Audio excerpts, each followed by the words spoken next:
வணக்கம் மக்களே. இந்திய வங்கதேச அணிகளுக்கு இடையிலான முதல் டெஸ்ட் போட்டி விராட் கோலியின் டெஸ்ட் கம்பேக் போட்டியாக பார்க்கப்படுகிறது.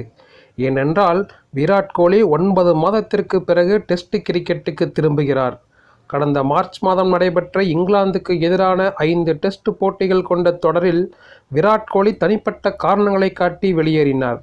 இந்த சூழலில் இந்திய அணி அடுத்த 5 மாதங்களில் 10 டெஸ்ட் போட்டிகளில் விளையாட இருக்கிறது.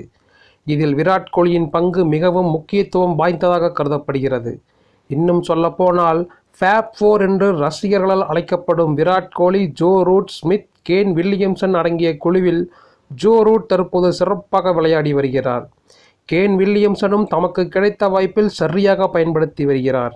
ஆனால் விராட் கோலி மட்டும் டெஸ்ட் கிரிக்கெட்டில் மிகவும் அமைதியாக இருக்கிறார். விராட் கோலி கடைசியாக 2023ஆம் ஆண்டு ஜூலை மாதம் 20ஆம் தேதி நடைபெற்ற வெஸ்ட் இண்டீஸ் அணிக்கு எதிரான டெஸ்ட் போட்டியில் சதம் விளாசினார். அதன் பிறகு டிசம்பர் மாதம் 2023ஆம் ஆண்டு நடைபெற்ற தென்னாப்பிரிக்காவுக்கு எதிராக நடைபெற்ற டெஸ்ட் போட்டியில் 76 ரன்கள் குவித்தார். இதனால் விராட் கோலி 9 மாதங்களாக எந்த டெஸ்ட் போட்டிகளும் விளையாடாததால் அவரை பல வீரர்கள் முந்தி சென்றிருக்கின்றனர். இதனால் அடுத்த 10 டெஸ்ட் போட்டிகளில் விராட் கோலி தன்னுடைய அதிரடி ஆட்டத்தை வெளிப்படுத்தி மீண்டும் டெஸ்டிலும் நான் தான் கிங்கு என்பதை நிரூபிக்க வேண்டிய கட்டாயத்தில் இருக்கிறார். இந்த நிலையில் 35 வயதான விராட் கோலி மாபெரும் சாதனை ஒன்றை படைக்க வாய்ப்பிருக்கிறது. வங்கதேசத்துக்கு எதிரான டெஸ்ட் தொடரில் விராட் கோலி 58 ரன்கள் அடித்தால் சர்வதேச கிரிக்கெட்டில் 27,000 ரன்களை அதிவேகமாக கடந்த வீரர் என்ற சாதனையை விராட் கோலி பெறுவார். தற்போது இந்த சாதனையை சச்சின் டெண்டுல்கர் வைத்திருக்கிறார். ஏற்கனவே விராட் கோலி 16,000, 17,000 என 26,000 வரை அவர்தான் அதிவேகமாக இந்த மைல்கல்லியை எட்டிய வீரர் என்ற சாதனை வைத்திருக்கிறார் என்பது குறிப்பிடத்தக்கது.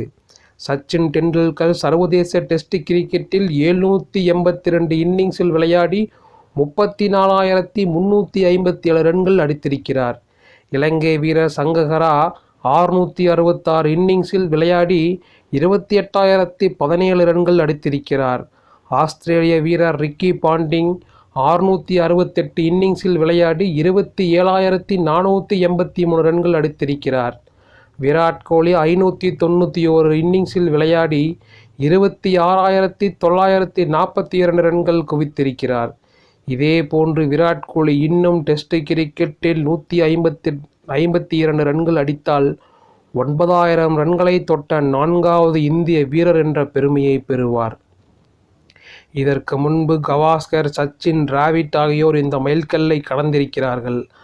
ஆனால் 9,000 ரன்களை கடந்த வீரர்கள் பட்டியல் விராட் கோலி மெதுவாகத்தான் இந்த மைல்கல்லை எட்ட வாய்ப்பிருக்கிறது. கவாஸ்கர் 192 இன்னிங்ஸில் 9,000 ரன்கள் கடந்திருக்கிறார். கோலி தற்போது 191 இன்னிங்ஸ் விளையாடியிருக்கிறார். இதனால் வங்கதேசத்துக்கு எதிரான முதல் டெஸ்ட் போட்டியில் முதல் இன்னிங்ஸில் விராட் கோலி 152 ரன்கள் அடித்தால் கவாஸ்கரின் சாதனையை சமன் செய்ய முடியும். இதனால் வங்கதேசத்துக்கு எதிரான 2 டெஸ்ட் போட்டிகளில் விராட் கோலி 2 மாபெரும் சாதனைகளை படைக்கும் வாய்ப்பு இருக்கிறது என்பது குறிப்பிடத்தக்கது.